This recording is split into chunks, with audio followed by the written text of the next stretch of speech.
Мұқағали Мақатаев. Үш бақытым. Ең бірінші бақытым халқым менің, соған берем ойымның алтын кенін.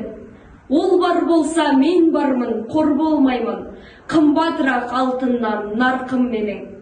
Ал екінші бақытым тілім менің, тас жүректі тіліммен тілім дедім.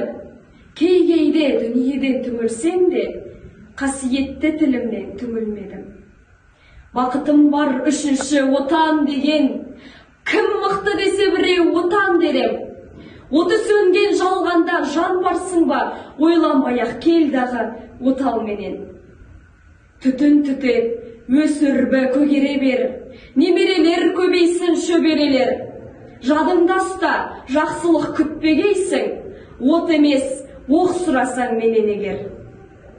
Үш бірдей бақытым бар алақанда, мені мұндай бақытты жаратар ма? Үш күн нұрын төгеді аспанымнан, Атырау, Алтай арқа, Алатауға.